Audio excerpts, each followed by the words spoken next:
Okay, hi everybody. Welcome to another English class here on Verbling.com. My name is Lisa, and I'm one of the English teachers here on Verbling.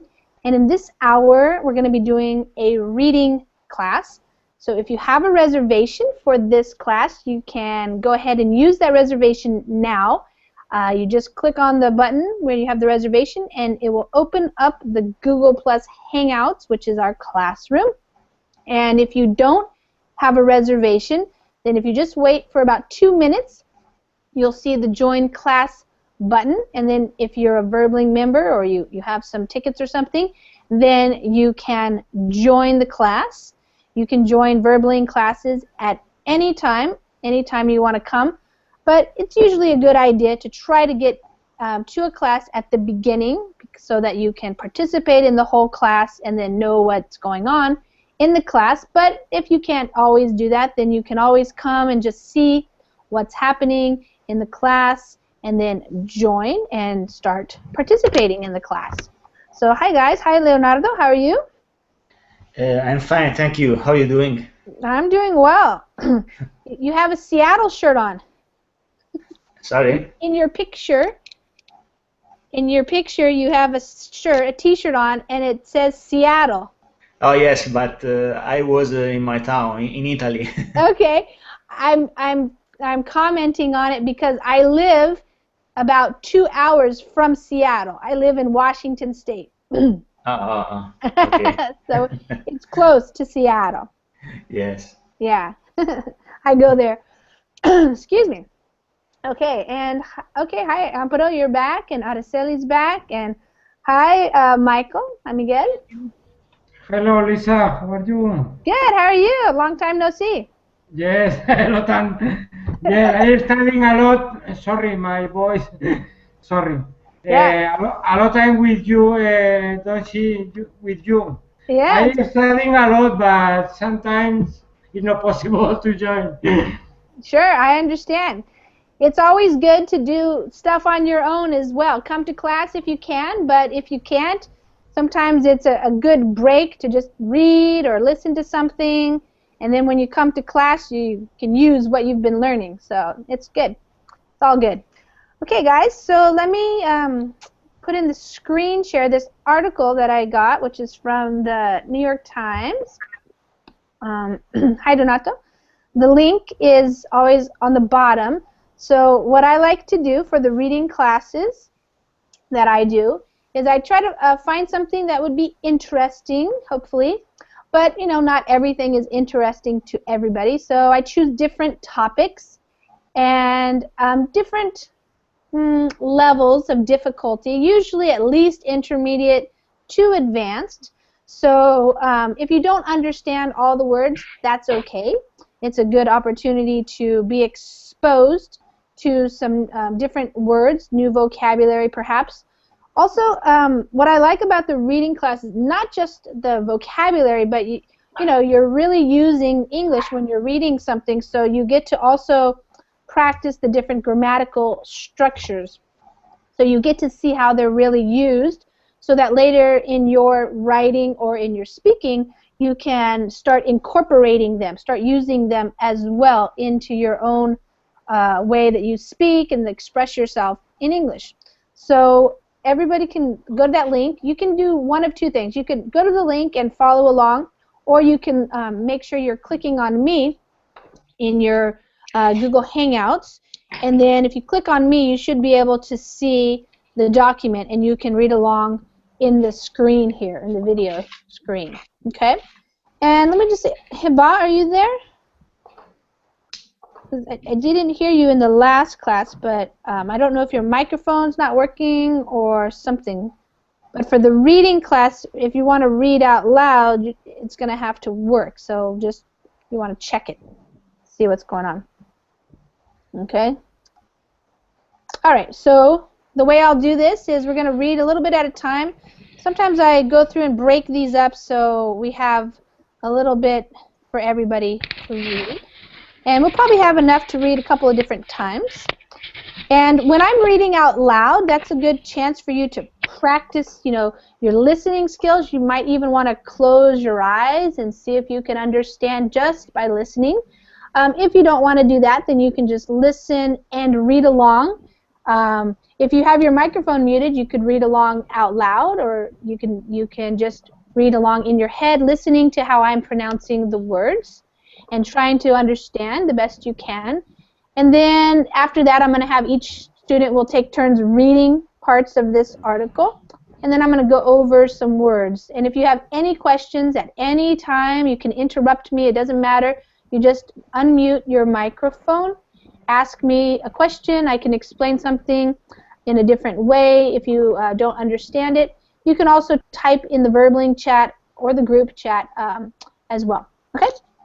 So the title is called Hello, Stranger, and it's written by these two people, Michael Norton and Elizabeth W. Dunn. So pretty simple title, Hello, and stranger just means somebody you don't know, somebody who is not your friend, not your relative, you don't really know them.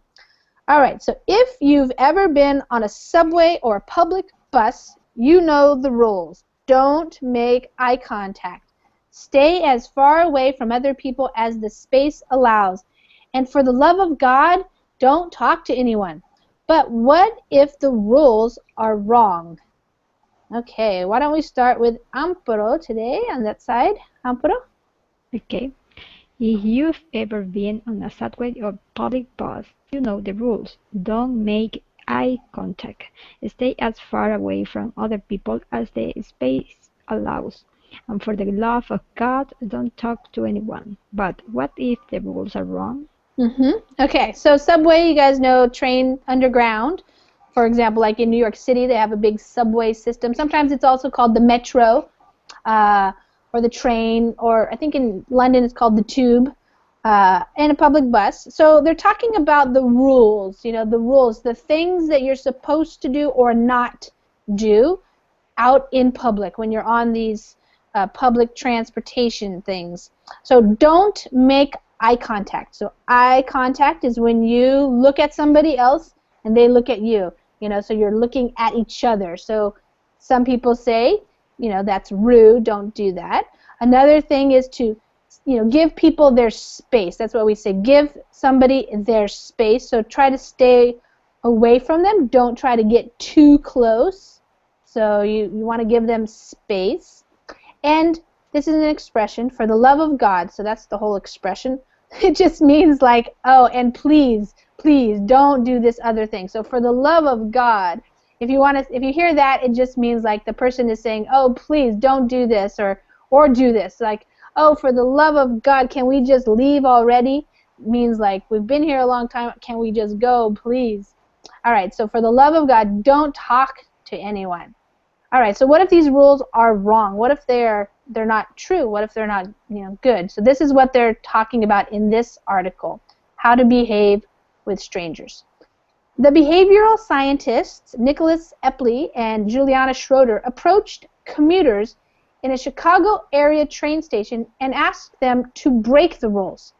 In return for a $5 Starbucks gift card, these commuters agreed to participate in a simple experiment during their train ride. Okay, hi there, Amir. You jumped in there. Hi, Emma, are you there? There you go. Hello? Hi. Hi, teacher. Am I saying your name right, Amir? Yes. Okay. Are you ready to read? Because you're in line, right? You're the next one. This part right here. Okay. The behavioral scientists Nicholas Epley and Juliana Schroeder approached commuters in a Chicago area train stations and asked them to break the rules. In return for a $500 Starbucks gift card, these commuters agreed to participate in a simple experiment during their train ride. Good. So behavioral scientists, so that's the type of scientists that these people are, they study behavior, human behavior. What do people do in certain situations? So they approached commuters. That means if somebody approaches you, it means they come close to you to like they're going to talk to you. So they went over and they talked to commuters, so people who go to work by train, I guess, at this Chicago train station. A commuter is a person who commutes to work. So it means like probably you have at least like a 10, 15, 20-minute commute. Sometimes these days people commute even longer. The commute is when you go from your house to your work and then when you return home. All right, so they talked to these commuters and they asked them to break the rules, so to do the things they were not supposed to do. And in return, so if they do this, then as like a gift or like a payment, you could say, they're going to get a $5 Starbucks gift card. So that allows them to go to Starbucks and buy something for $5. A gift card. Nowadays, the gift cards are really popular in the United States. They look like credit cards, but you can take them to businesses. Every business or lots of businesses have their own gift cards. You can also buy them in stores like for iTunes or Amazon, things like that. Okay, so they agreed. So they said yes. To agree is to say yes. They wanted to participate in a simple, just a very easy, simple experiment. So like a test. They were going to do this during their train ride. One group was asked to talk to the stranger who sat down next to them on the train that morning. Other people were told to follow standard commuter norms, keeping to themselves.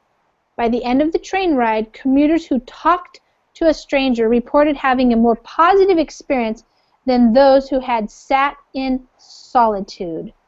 Okay, Araceli. And hi, Ali. Hello. Hi. You'll have your turn in a minute, but right now it's Araceli's turn. So Araceli, you want to read this one here? Whoops. Yes. Yeah, there you go. One group was asked to talk to the stranger who sat down next to them on the train that morning. Other people were told to follow standard commuter norms, keeping to themselves. By the end of the train ride, commuters who talked to a stranger reported having a more positive experience than those who had sat in solitude. Okay, so this was part of the experiment. So one group, so some people, they were supposed to talk to the stranger, so the person they don't know, who sat down next to them. So the person next to, so if you're paying attention to the prepositions, so when people sit down, they sit down next to you, okay? So they're supposed to talk to that person. The other people in the other group, they were told, so their instructions were to follow standard commuter norms. So they were supposed to follow the regular rules where you keep to yourself. So to keep to yourself means you be quiet. You don't talk to somebody. You don't look at them really. You just, listen to your iPod or you read a book or you just, be by yourself. So that is what it means to keep to yourself. So they kept to themselves. And so by the end of the train ride, those people who talked, they reported. Oops. That means they said that they had a more positive experience. So they had a better time. It was more positive. Positive versus negative. So positive is a good experience.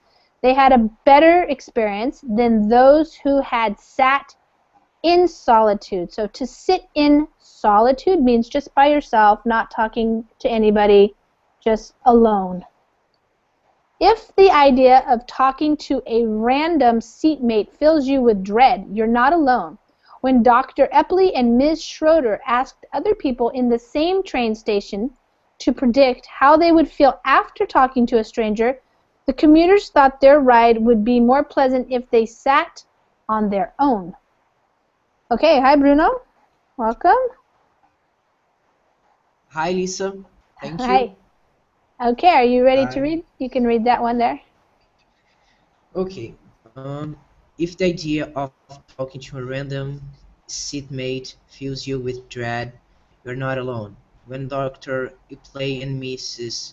Shooter asked other people in the same train station to predict how they would feel after talking to a stranger. The commuters thought their ride would be more pleasant if they sat on their own. Yes. Okay.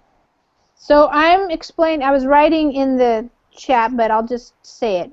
There is a question in the Verbling chat about what's the difference between a commuter and a passenger, and Araceli also answered it. So yes, a commuter is somebody who travels or goes from your everyday to go to work. You have to like get in your car or on a bus or on a train, and you drive or you go in some type of transportation to work. Usually you are a commuter. You might have a commute of 10 minutes up to half an hour or more. So you're traveling between your house and your job.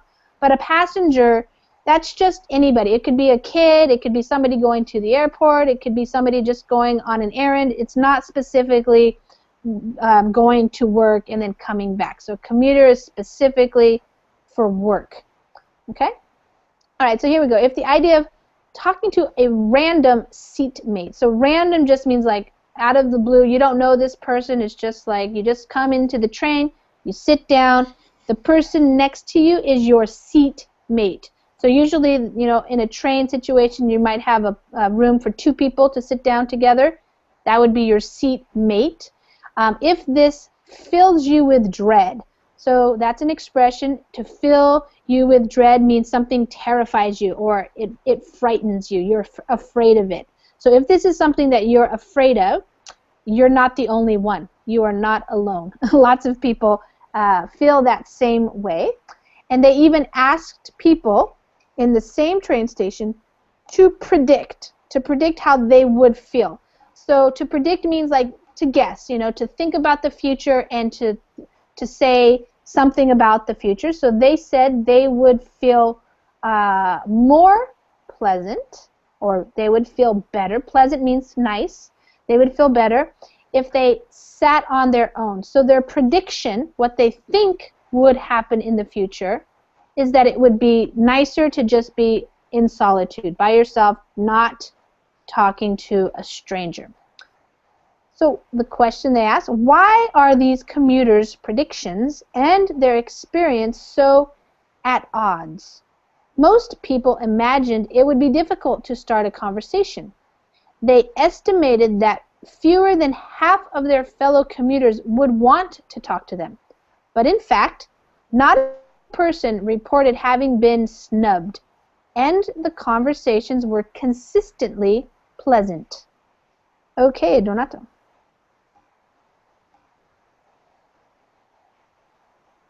Okay. Why are these commuters' predictions and their experiences so at odds? Most people imagined it would be difficult to start a conversation. They estimated that fewer than half of their fellow commuters would want to talk to them. But in fact, not a single person reported having been snubbed, and the conversations were consistently pleasant. Should I read? Nope, that's good. Okay.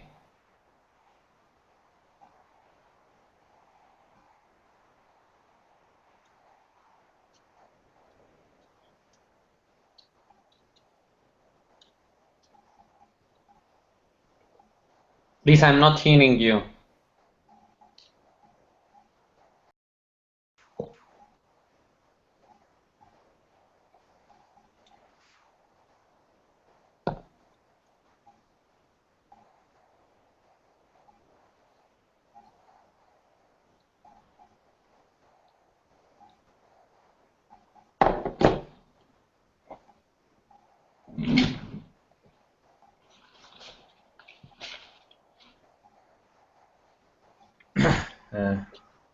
What happened?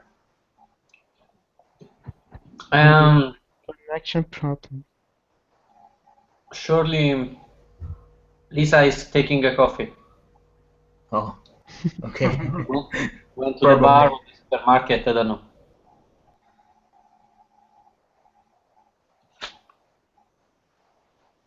So, we are behaved as commuters now. Nobody is talking to one another. That's bad. Yes, that's it. Because the teacher dropped off, so we are just looking, uh, just waiting, like if we were in the lift or in the bus, you know. Do you like people who approached you to talk on public transportation? Well, I don't think I agree with the feelings of the people who were asked in the studio, because whenever I travel, I do the same thing. I mean, I don't want to talk to anyone, but maybe it's nice when somebody talks to you, but I don't feel like the desire to start a conversation. What about you?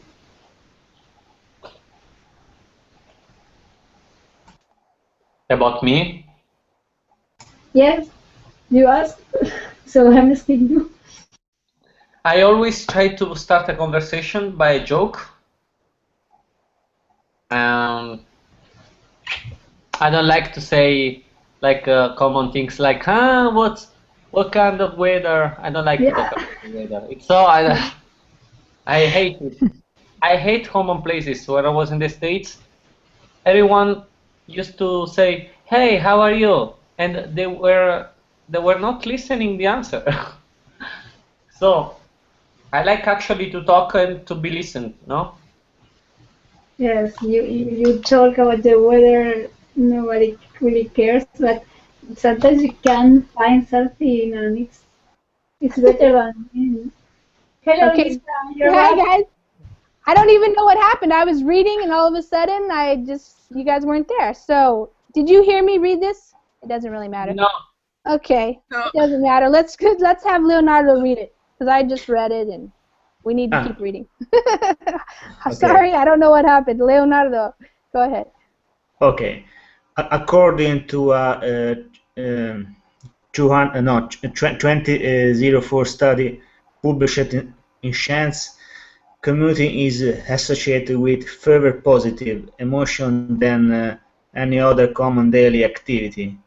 By avoiding contact, we are all following a collective assumption that turned out to be false. When the middle-aged woman starts playing Candy Crush Saga after she sits down next to the hipster sorry, can't read. Can you see it? No, Oh, are you on an iPad or something? Maybe here. yes. Okay, Yes, there you go. I know. Candy Crush Saga after she sit down next to hipster scrolling through his iTunes library. They both miss out on opportunity for connection. Good. Okay, so according to a study, so I always say when we're reading these types of articles, according to means that this is what it says in this study. So according to this published story, published means where it's written. So there's a magazine called, excuse me, Science Magazine. Commuting, so that's the verb to commute, it is associated with. So there's like a relationship. People don't like it usually. So commuting is associated with fewer positive emotions than any other common daily activity. So common just means the other things that we do during our day. It's not usually something people like to commute, especially if it's long, you know, and it kind of feels like a waste of time or something. So by avoiding contact, so if you avoid something, it means you don't do it, you don't want to do it. So in this case, you don't want to talk to somebody else. That's the contact. We are all following a collective assumption. So a collective assumption means, a collective means a group, so all of us together. An assumption is something that we think is true. We assume, that's the verb, to assume that something is true, but it turns out to be, so you could say in actuality, it is really false. So we think that by avoiding contact, it will be better, we'll feel better, but in fact, that's not even true according to the research. So then they give the example here of a middle-aged woman who plays this game on her iPhone or something. She sits down next to this hipster, so like a hip young person, scrolling through his library, his iTunes library, scrolling, that's where you go up and down, you're looking for something. What's happening is they are both missing out on an opportunity for connection. So to miss out on something, that's a phrasal verb, to miss out on something means, you're losing a chance, an opportunity to do something. So in this case, it's for connecting to another person. So having that little bit of a relationship, which, according to the research, makes people feel better. Individuals and governments pour money into making commutes slightly more bearable by investing in everything from noise-canceling headphones to more spacious seating.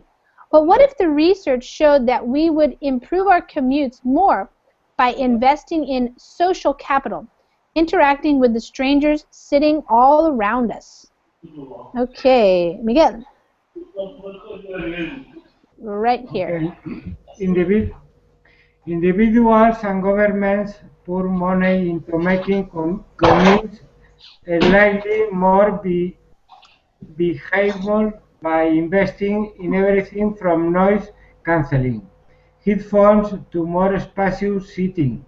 But what if the research showed that we would improve our commutes more by investing in social capital, interacting with the strangers sitting all around us? Okay, so they pour money into. So that's another way of saying that they invest money. So they put money into, or they invest, they spend money trying to come up with things that help people have better commutes. So slightly, that means like a little bit more bearable. Bearable means like you can stand it, like to make it more pleasant. Or, bearable means like, I don't really like this, but I have to do it, so I'm trying to just do it. I can bear it. That's the verb, to bear something. So, they come up with products like noise-canceling headphones. So if you're on a train, you just put your headphones on and you don't even hear everybody. Or more spacious seating. Spacious means more space. So you have more room, in the seat. So their question is, what if the research showed, what if it proved that what would be better would be to invest in social capital. So social always refers to like groups of people or interactions, relationships with people. And capital usually refers to the money that you're investing. But in this case, it just means investing in things that would help people be more social, would talk to each other, that kind of thing. Interacting just means like talking, connecting with them in that way. So maybe it would be better if they would help people do that, because it's been shown to be more positive. Okay. The great thing about strangers is that we tend to put on our happy face when we meet them, reserving our crankier side for the people we know and love. When one of us, Liz, was in graduate school, she noticed that her boyfriend, Benjamin, felt free to act grumpy around her. Okay, Sophia. The great thing about strangers is... Sorry. I can't see. Sorry, I went up too far. Is that we tend to put on our happy face when we meet them, reserving our crankier side for the people we know and love. When one of us, Liz, was in graduate school, she noticed that her boyfriend, Benjamin, felt free to act grumpy around her. Yeah.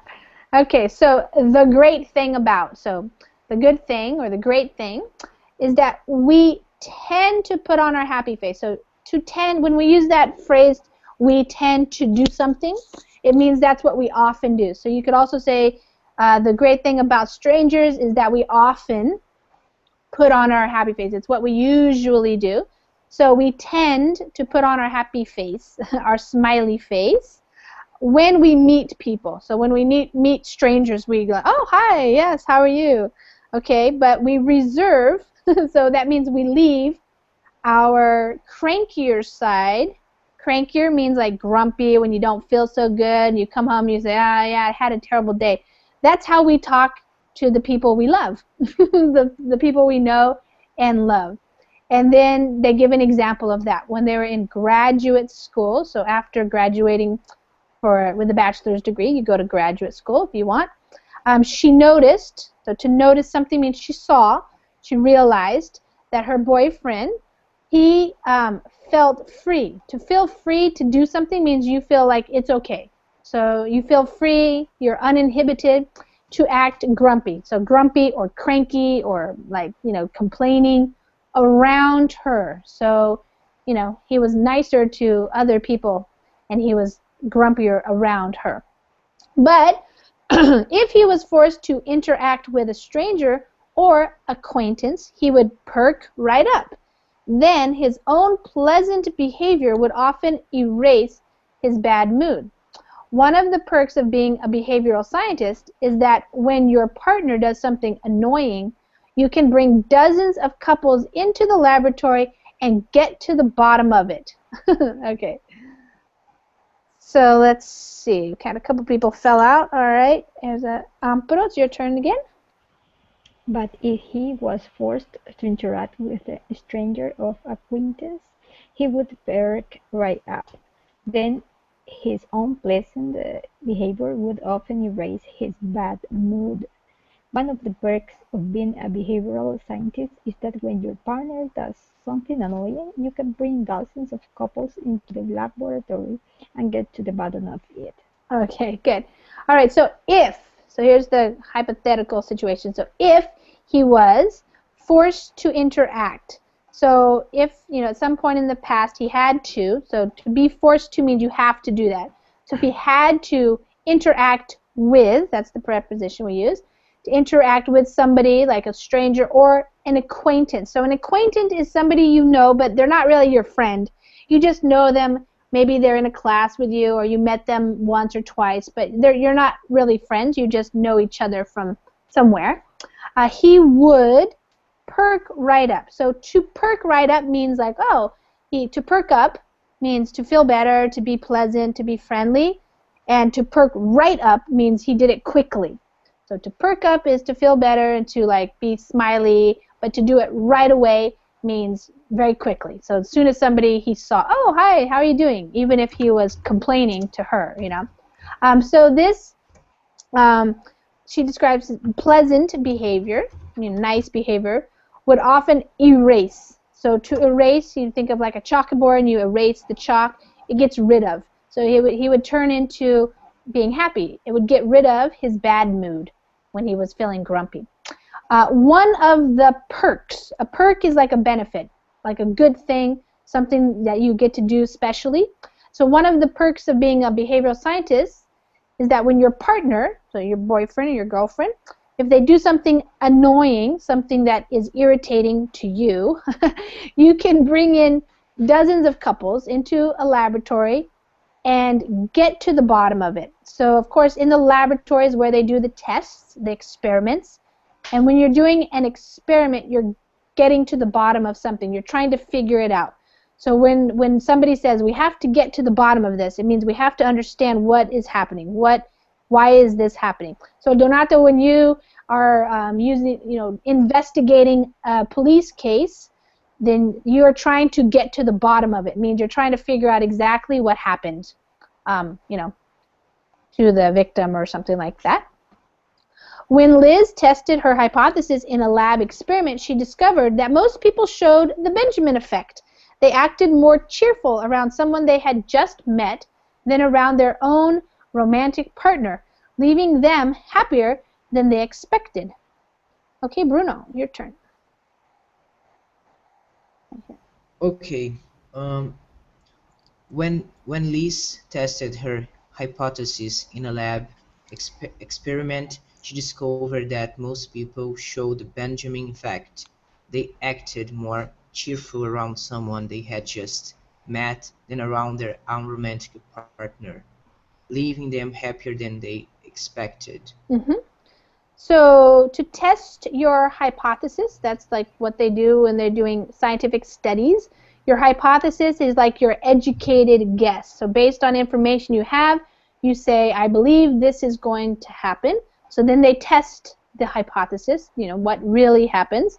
And now they called it the Benjamin effect. And so basically you act or you behave more cheerful, more happy, happier, more pleasant around somebody that you just meet or that you have just met than around your own romantic partner. So your boyfriend or your girlfriend or your spouse, you're friendlier to a stranger.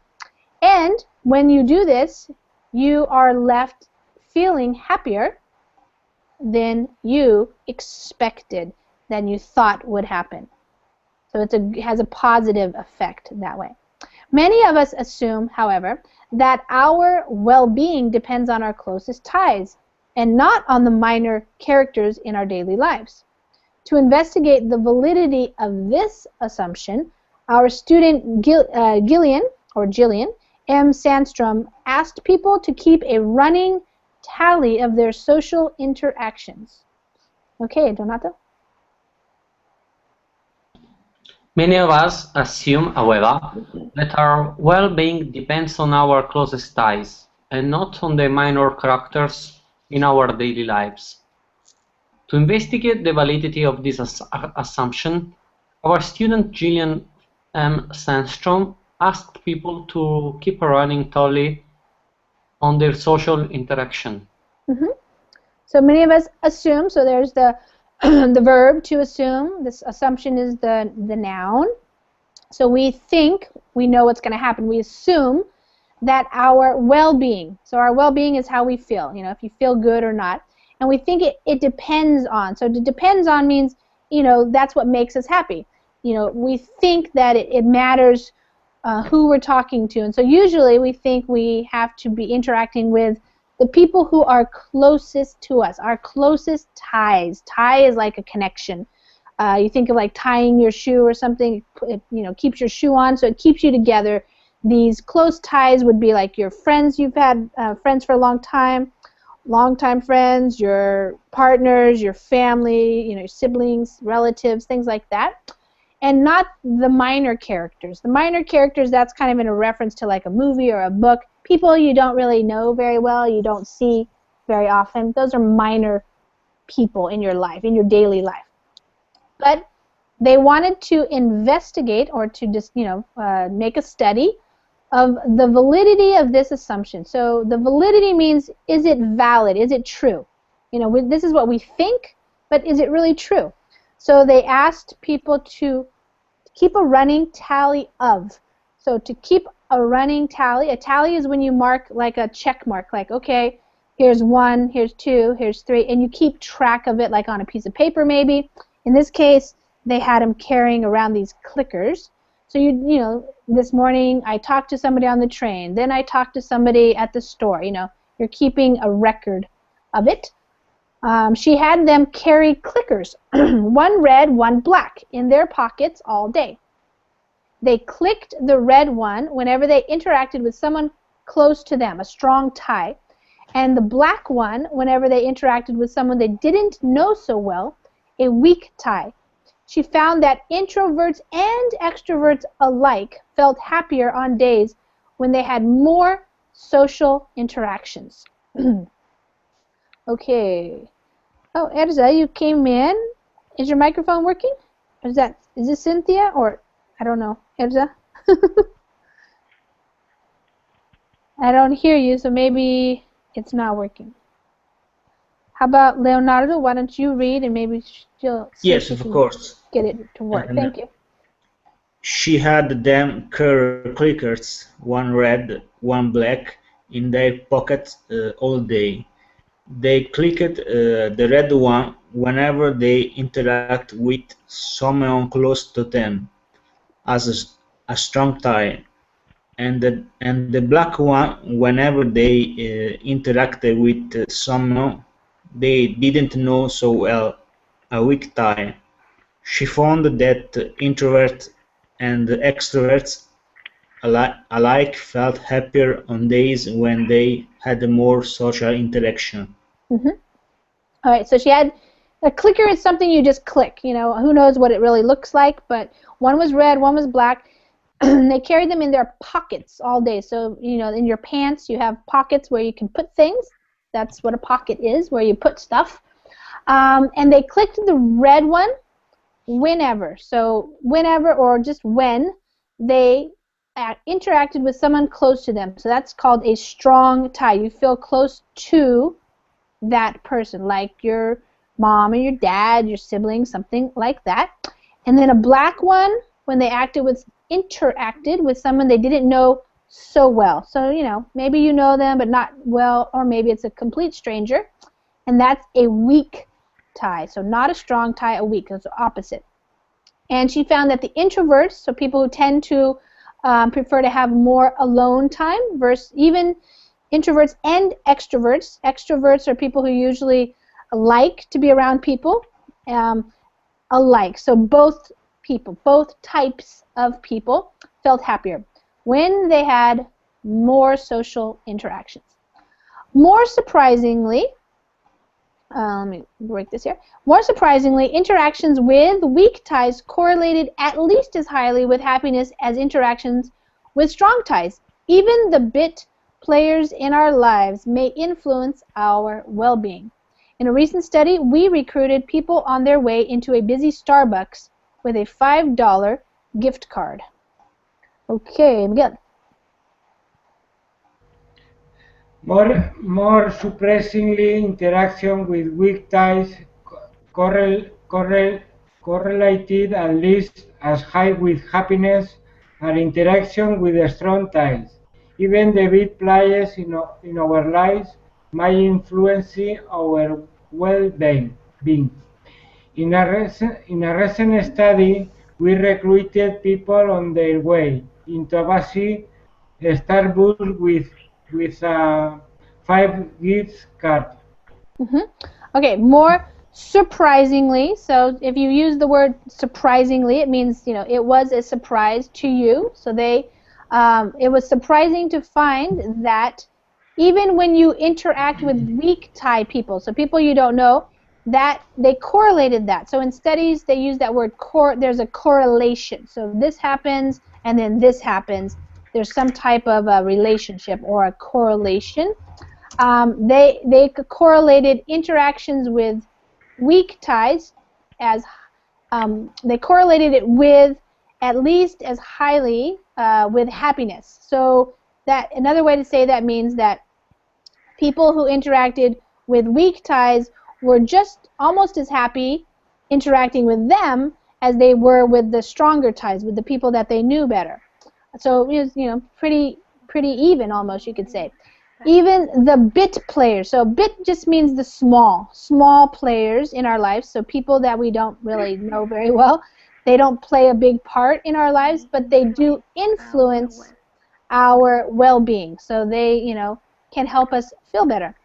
So in a recent means the study happened recently, or maybe, you know, that could be like in the last few months or something like that. They recruited people. So to recruit is the verb, and that means that you gather up people. You go to people, and they're coming into a busy, you know, Starbucks. Busy means there's lots of people, lots of customers. They're going to walk into Starbucks, and you're going to give them a $5 gift card. And so they're going to tell them what to do to get their card. We asked some customers to have a genuine interaction with the cashier, smiling and having a brief conversation. Others were told to be as efficient as possible. Get in, get out, go on with the day. Those who lingered left Starbucks feeling more cheerful. Efficiency, it seems, is overrated. Okay, Sophia and then Cynthia after that. We asked some customers to have a genuine interaction with the cashier, smiling and having a brief conversation. Others were told to be as efficient as possible. get in, get out, go on with the day. Those who lingered left Starbucks feeling more cheerful. Efficiency, it seems, is overrated. Okay, good. All right, so we asked some customers to have a genuine interaction. Genuine means like a real, something real, not a fake. So you don't want to just be fake about it or just kind of like not honest. You want to be genuine. Okay, so with the cashier is the person who takes your money, takes your order and your money. And then the other people, a brief. Brief means short. So they were told to have a short or a brief conversation with the cashier. Other people were told to be as efficient as possible. So to just, make your order and get out and move on with your day. Don't stay talking to the cashier. And they found, so their findings were that the people who lingered, to linger, that's the verb, to linger, means to like spend time, to talk, oh, how's it going, how's your day, oh yeah, something like that. They left feeling more cheerful. Cheerful is happy. They were happier when they left the Starbucks. Their conclusion here says efficiency, so being really efficient, doing things with a lot of good timing and not wasting time, is overrated. So people think it's better than it is. It's not really that good. Okay, let me move that down a little bit. Even fleeting glances, I'm going to break it up here. Even fleeting glances can make a difference. Many of us have had the experience of what the Germans call wie Luft behandeln, to be looked at as through air. The social norm of avoiding eye contact seems harmless, but it might not be. Okay, Cynthia. Okay. Even fleeting glances can make a difference. Many of us have had the experience of what the Germans call wie Luft behandeln, to be looked at as through air. Mm-hmm. The social norm of avoiding eye contact seems harmless, but it might not be. Mm-hmm. Good. So a fleeting glance. So if something is fleeting, that means it just happens very quickly. And a glance is when you look at somebody. So if somebody looks at you just for like a second, even that can make a difference. So that could be something positive. And so the Germans, I guess, have something that talks about that, to be looked at as through air. So somebody just looked at you. They weren't really staring at you, but there was some kind of contact there. So the social norm, a social norm is what you think people should do, how they should interact with each other. And they're saying the social norm of avoiding eye contact seems harmless. Harmless means like it doesn't do any harm. It doesn't hurt anybody. It's not that big a deal. But maybe that's not true. So maybe, we should, I imagine they're saying we should have eye contact with people. In an experiment conducted at a large Midwestern university, a college-age woman walked by people on campus and either made eye contact, smiled at them while making eye contact, or directed her gaze beyond the ear of the passerby, deliberately avoiding eye contact. She was trailed by another researcher who surveyed people in her wake. Okay, Miguel.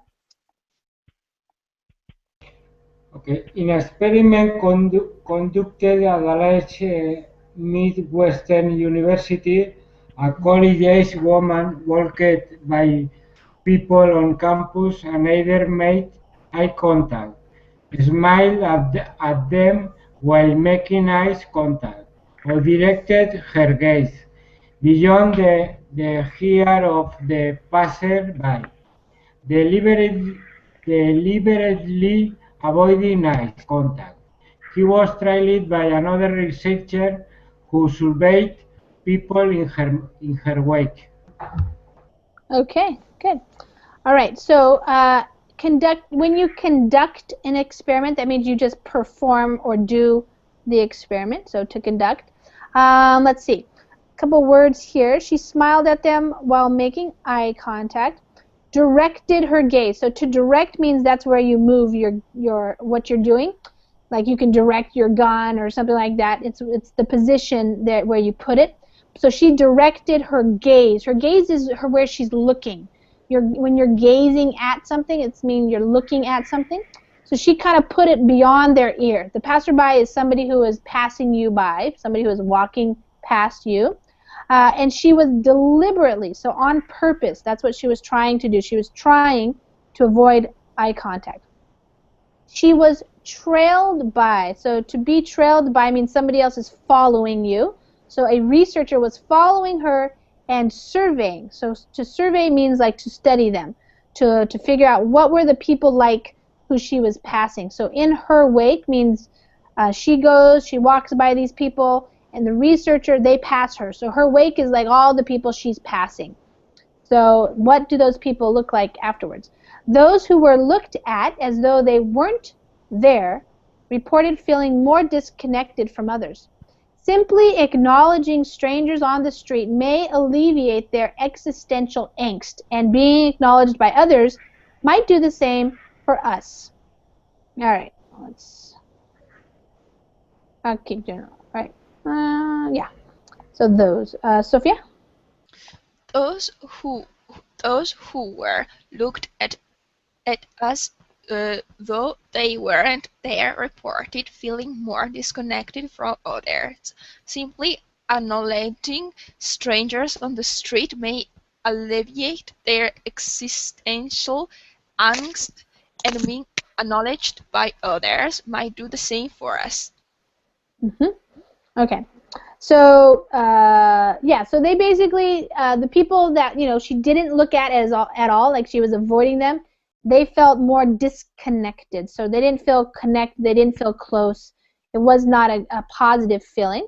So simply acknowledging strangers just means just by nodding to them, noticing them, acknowledging that you see them, that may alleviate. Alleviate means to help with something like a pain or something, to let them have less pain. But in this case, it's their existential angst, just their problems in their life. The angst is like their frustrations. Just, if somebody smiles at you, that can make you feel better. That's what they're saying. One caveat, so a caveat is something like you have to take into consideration. Another set of studies has shown that people are motivated to flee from strangers who stare at them intently. So you don't want to make it look like you're staring at them. The benefits of connecting with others also turn out to be contagious. Dr. Epley and Ms. Schroeder found that when one person took the initiative to speak to another in a waiting room, both people reported having a more positive experience. Okay, Amparo. All this part here. One Quebec, another set of studies has shown that people are motivated to flee from strangers who stare at them intently. The benefit of connecting with others also turned out to be contagious. Dr. Epley and Ms. Schroeder found that when one person took the initiative to speak to another in a waiting room, both people reported having a more positive experience. So to take initiative just means to start. You're the person who starts to do something. So if some person just starts talking, then the other person enjoys it. So they both report having a more positive experience. Far from annoying people by violating their personal bubbles, reaching out to strangers may improve their day too. Rather than fall back on our erroneous belief in the pleasures of solitude, we could reach out to other people. Okay, Cynthia. Okay. Far from annoying people by violating their personal bubbles, reaching out to strangers may improve their day too. Rather than fall back on our erroneous belief in the pleasures of solitude, we could reach out to other people. So basically, far from annoying people, so it means it doesn't annoy people. Far from it means it's not going to annoy people if we supposedly violate. Violate means to go into somebody's space. A personal bubble is your space that you like to have around you. And so to reach out to strangers, it means to reach out just means to like connect with somebody, to say hi, how are you, what's your name? You're reaching out to somebody. It may improve their day. Rather than fall back on. So, to fall back on means to go back on this erroneous belief, a mistaken belief that, it's better, it's more pleasurable to be in solitude or by yourself. We could reach out to other people. At least when we walk down the street, we can refuse to accept a world where people look at one another as through air. When we talk to strangers, we stand to gain much more than the me time we might lose. Okay, Miguel. At least when we walk down the street, we can refuse to accept a world where people look at the one another as two guys. When we talk to strangers, we stand to gain much more than the me time we might lose. Good. All right, so basically, if you're walking down the street, maybe it would be better for both of you to say hi to somebody. That's what it basically means. And we stand to gain. So that's an expression. If you stand to do something, it means you have the possibility. So we have the opportunity to gain, to get much more than the me time that we might lose. So, Sophia, we have just a minute left, and you didn't get to read last, but I'm going to ask you a question. Do you like to talk to strangers, like on a train or a bus or something like that? Personally, no, because there was a period that I traveled a lot. It could be dangerous. If you are in train, yes, because you are with other passengers, and train can give you more. I don't know how to say, more secure than other ways to move. For example, buses or underground. Yeah. Okay. All right. Well, maybe if you feel safe, you can say hi. And then it might be fun to talk. But does anybody else want to say anything before we finish? Our time is just ending. So about the article or about talking to strangers, that kind of thing? Well, No? I can answer if someone else try to talk to me, but I never start the conversation. You don't start, yeah. No. Yeah. Sometimes I start. Yeah. It depends, I guess. Yeah. Sometimes it's good also, I think. Yeah, I think you probably have to figure out if you feel safe and if that person looks maybe interesting to you, like maybe somebody you might have something in common with, something like that. But it's interesting, yeah. Okay, guys, thanks for coming to the class and reading. Lots of good vocabulary in there if you want to go over it again, if there are things you didn't understand or something. But otherwise, I'll see you another time. Thanks for coming. Thank you, teacher. Thank you. Take care, guys. Bye. Bye, guys.